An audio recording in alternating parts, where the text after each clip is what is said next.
What moment made you say, yup, I'm definitely dead, but survived with no major injuries? Not me, but my mom before I was born. She was riding in a convertible with a friend of hers. They came to an intersection and the friend wasn't paying attention and lost control of the vehicle. There was a big rig going through the intersection and they went right under the trailer. My mom ducked. The driver didn't not. Driver was decapitated. My mom was lucky and only ended up with a scalp full of glass and some serious psychological trauma. She had to get over 200 stitches in her scalp, but nothing else significant. I think about it all the time and think how close I came to never being born at all. When I was a kid, I was playing hide and seek with my siblings, and I got the brilliant idea to hide in the trunk of the car. I meant to leave the trunk barely open so that it didn't latch, but accidentally closed it too far and it latched. It was almost completely dark, so I started seriously freaking out and I thought I was going to die. So I started yelling for help as loud as I could and was kicking at the back seat, thinking maybe I could break the latch that keeps the seat from folding. I was probably only in there for about 5 minutes before someone heard me and let me out, but it felt like an eternity. To this day, I firmly believe it was because of this incident that I developed some minor claustrophobia. I still have serious fears about being in small, cramped and dark areas.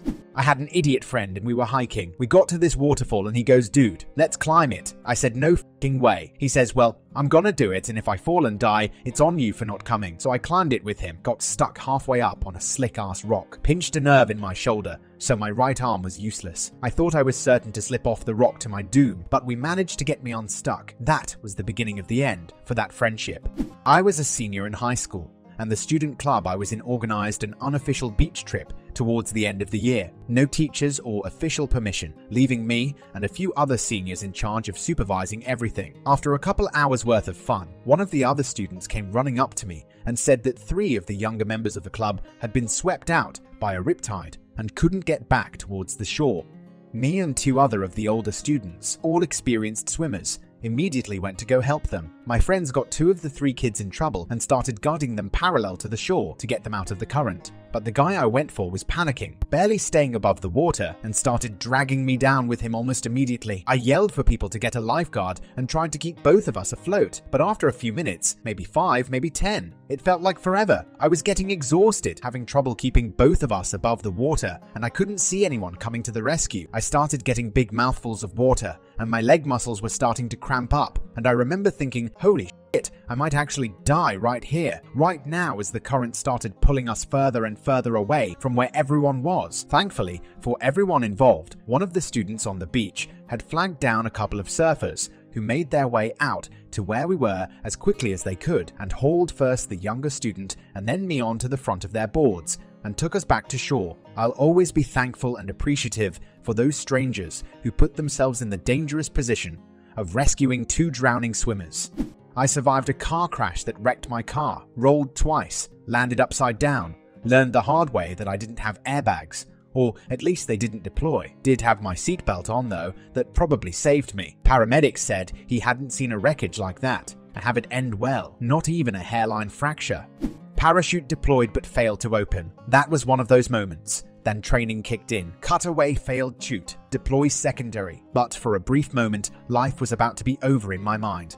I went out for a surf on a stormy day and thought to myself, no one else is out, those idiots, before being held down by 2 waves after eating it on the first wave of the session, was thrown down and held under, and while being tossed around my leg rope, wrapped around both my legs and one of my arms, so I was probably being held at around 5 feet under, with only one arm free while my board tombstoned. Board tip is barely visible at the surface, but floats vertically like a tombstone. Finally managed to catch a breath between sets before taking another 3 or 4 on the head, and for sure just thought, well, this is it. No one's out. Fishermen will find my body or my board. Managed to get my other arm free and got to shore very quickly, and then avoided the ocean for a few days, even though the waves were absolutely perfect. There's a reason no one was out. Everyone else was 10 minutes down the road at another beach where the waves were smaller and cleaner.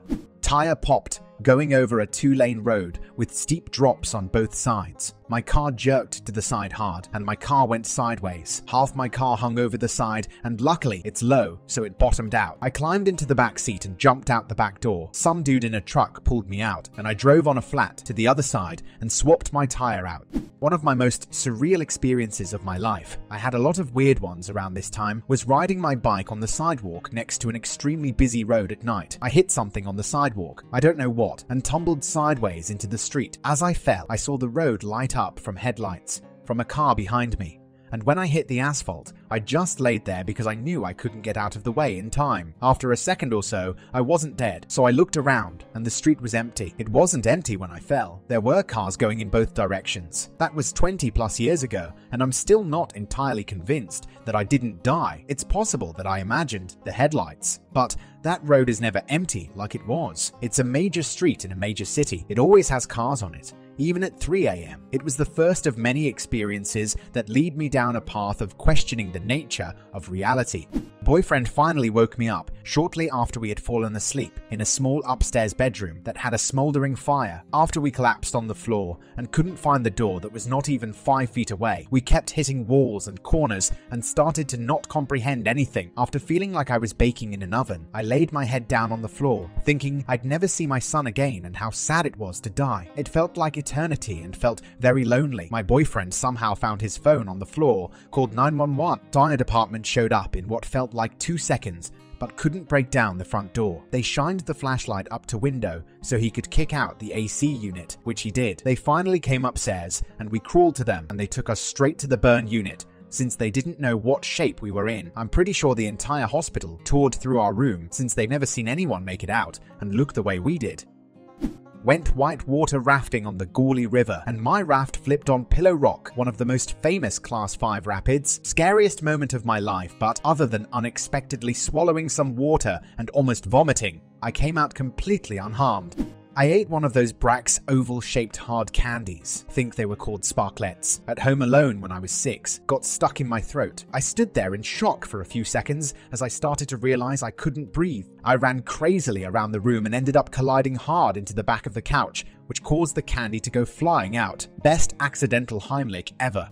Fell asleep, driving through the night with my brothers. They were supposed to stay awake and help me stay awake, but were out cold. I woke up as the right front tire kissed the gravel on the side of the highway, ripped the wheel to the left, and managed only to spin out. Weird thing was, while it was happening, I was crystal clear, fully focused, and totally in control. If time had slowed down, but thinking that we were all dead. The hood on my car came open at 60 on the highway and completely blocked my sight in heavy traffic. I panicked and jerked the wheel a little bit, which caused me to fishtail a little bit. I shit you not, my driver's education teacher's words from 5 years prior rang in my head to lean down and look through the space at the bottom of the hood. I pulled over and used some wire I found in the trunk to keep the hood closed. Anytime you close your hood, make sure it latches securely by pulling on the hood like you're trying to lift the front of the car off the ground. I was drunk and running in the woods when barbed wire fence straight to the throat. Woke up an hour later and walked home looking like a murder victim. 2 years ago, I was sleeping in my then girlfriend's bed with her and her 2 kids. Around 3 or 4 in the morning, I hear someone walking around in the room and open my eyes to see her ex-boyfriend, who she had left months ago, but wouldn't leave her alone and let her leave him. Walking to turn the light on. As he turns the light on, I see him grab a gun from behind his back. At this point, I'm thinking that he is going to just turn and shot me, and I am worried about the kids getting hit. I go to roll onto my back to get up, and as I roll, I get hit in the throat by his fist. I can't swallow for a few seconds, and I think to myself I need to calm down and try to breathe before I panic. At this point, he is screaming at me, and I am barely awake. I get hit in the side of the head with the gun, try my best to move with it, and sit back up. Screaming continues. Girlfriend is now screaming at him to leave, and he hits me in the other side of the head. Once I sit back up again, he points the gun in my face while screaming. He finally decides that it's not worth it or something, and leaves through the door he broke in from. Shoots off his clip into a field across the street, and him and his friend drive off. Cops get called, and they get him. Not even an hour later, he is now in prison for 12 more years, and I walked away with just a bad headache the next morning. I thought I was dead the moment I saw the gun, And lucky, no one was seriously hurt. The worst part of it all is the kids having to go through it, and how many people tell me they would have beat ass. Dude had at least 150 pounds on me and a gun. Edit. So since some people want to make assumptions about the things that happened, and that happened beforehand, I guess I have to clarify a few things. They split up a few months prior, not me knowing her for a few months. I had known for a few years before she had kids, and I have been in their life since they were born. I was not a stranger to anyone in that house. In fact, they knew me better than their actual father. The youngest had a nightmare and asked his mother if he could sleep with her. I am not going to tell a child, no, just because some of you are uncomfortable showing love and that you care to children. They were asleep next to her, not me. They were not his kids. He was just obsessive and controlling of her. I really didn't think I needed to add a whole ass origin story to this thread, asking about a time I thought I would die. My friend put me in a fold-out couch when we were 12, unaware of how to get me back out because of the weight and pressure on me. I started to panic and scream, making it worse. He cut me out of the center of it like a burrito, C-section. My friend's stepfather was an extremely abusive drill instructor. The beating he took was terrible, but that's my story. Emergency C-section from a fold-up couch. Edit. Wow, I normally get a ton of hate, and this actually made me feel good. Thank you guys and gals. That was extremely sweet. Logan, my friend at 16, finally started to fight back, and the first fight he won, he was immediately kicked out. He lived with me and my family for years until he got himself stable on his own. That was 21 years ago. He's still my good friend, just life itself has separated us. A really bad flash fire at work where I jumped into a pit to get away from the heat. I saw the flames roll right over top of the pit. I thought for sure I was going to die. I got some wicked third-degree burns, but I lived. Had a paintball fight on Christmas morning with two cousins and their neighbor kid at around 13 years old with our brand new guns. We got as gifts. The neighbor got mad, ran home, came back with a shotgun, and pointed at my face. All I remember is looking at ground and waiting to die. Yesterday morning, when I slipped on some wet tin on a roof, my safety cable didn't activate. Luckily, my coworker caught me. That's about as close as I've gotten so far. I had leg cramp and a momentary blackout when swimming in a diving pool when I was 16. I was really active that I overexert my limit. Surprisingly, I didn't really panic, just the dreadful thought, oh shit, I'm fucked. Funny thing is that I didn't really wingle my hands out of the pool panickingly like I usually see in the TV, just silently sinking. Good thing the pool guard on duty noticed me and went for my rescue by pulling me out. Really wish I thanked the guard more that he saved me instead of me cluelessly sitting outside the lobby after the accident.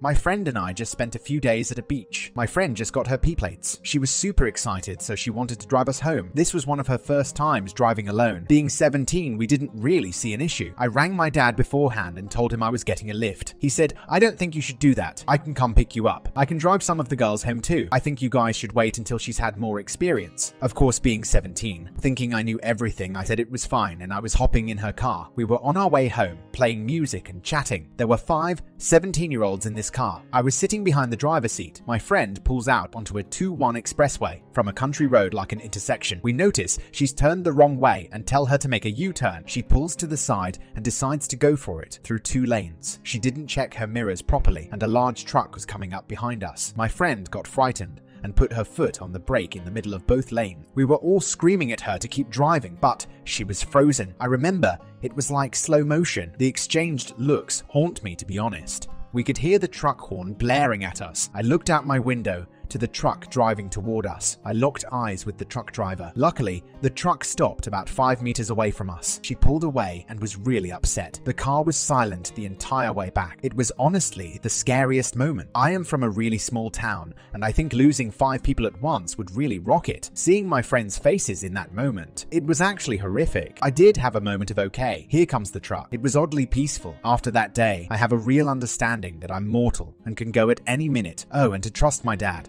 Once as a kid, I was in the backyard swimming while my family was nearby eating dinner at a round table. Most had their backs to me, but I was like 11 and an experienced swimmer. I got into a toddler's float with leg holes. It ended up flipping over and I was stuck in it. My legs wouldn't come out of the leg holes. I kicked and thrashed as much as I could, but I was so stuck and you can't hear someone screaming underwater. So many thoughts ran through my head. Mostly how sad I was that my parents were about to find me dead in a matter of minutes, and how they'd never forgive themselves for allowing me to silently drown as they talked with friends. I tried one more time to kick with all of my might. One leg slipped out and I was able to get the other out after. I was fine, totally fucking spooked, but physically okay.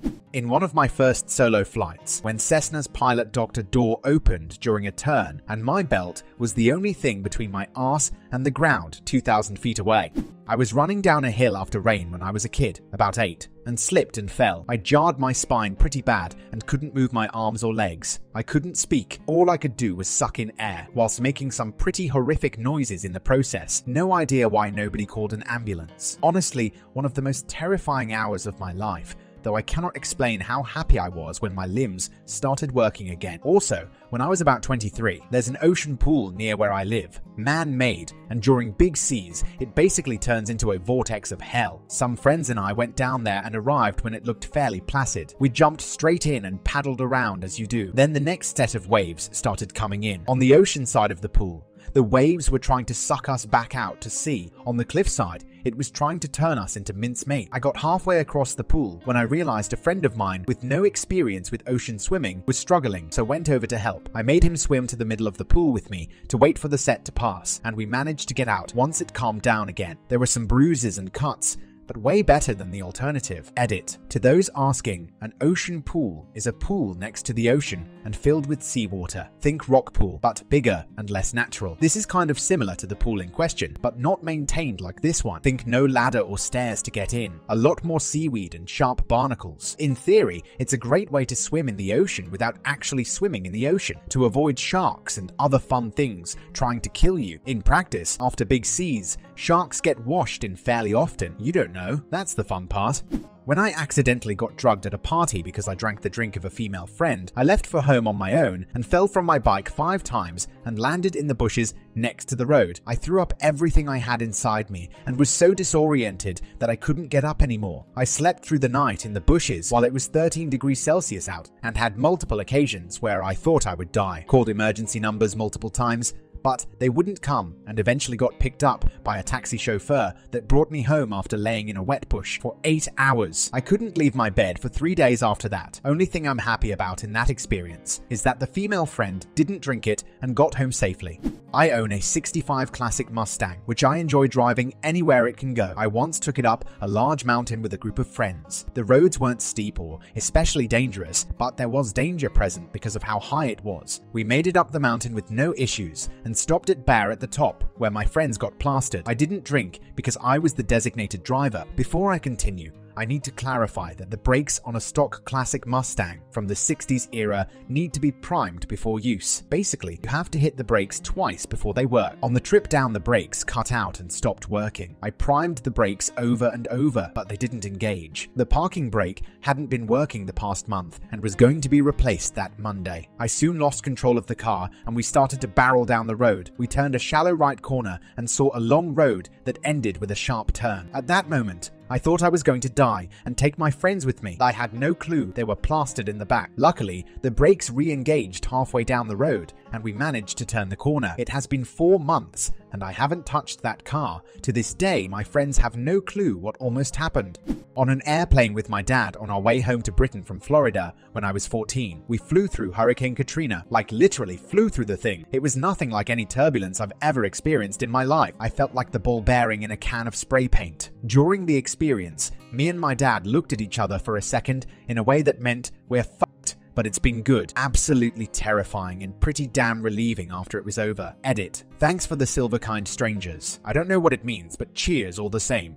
I was a kid and made the dumb decision to climb the fence into my local park after hours. Well, the fence is topped with large spikes. I slipped and felt the spike hit my stomach, then poke out through my shirt. For a moment I thought that's it, I'm impaled, but luckily it glanced off my stomach and ripped my shirt open instead. Ended up with a nice cut along my stomach, and my mum was mad at me for ruining a brand new shirt, but other than that I was fine. Never tried to climb that fence again.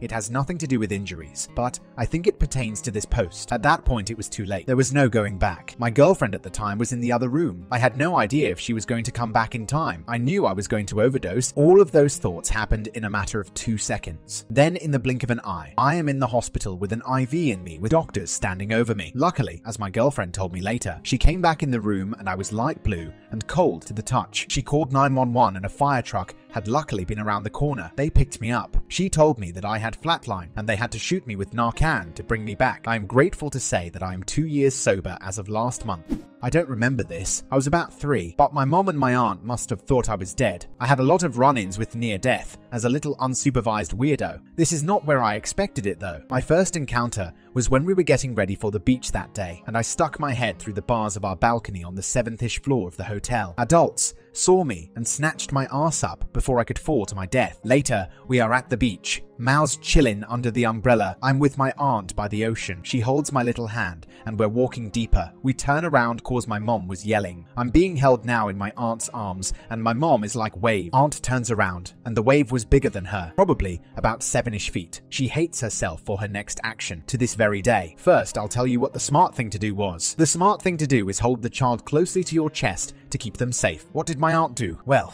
she decided to throw my ass up into the air to try and avoid getting knocked down. Let's just say I got smacked down onto the sand and almost dragged back into the ocean by the wave. The only memory I have of this incident is what it looked like lying on my back under the water, staring up at the sky and being dragged. Also, the feeling of not being able to breathe. My aunt searched for me for so long, and I remember her telling me, I don't know what I would have done if I didn't find you. I really thought that was gonna be it. I don't run into death as much anymore. I'm a relatively safe person now, but that was the first real time I almost died.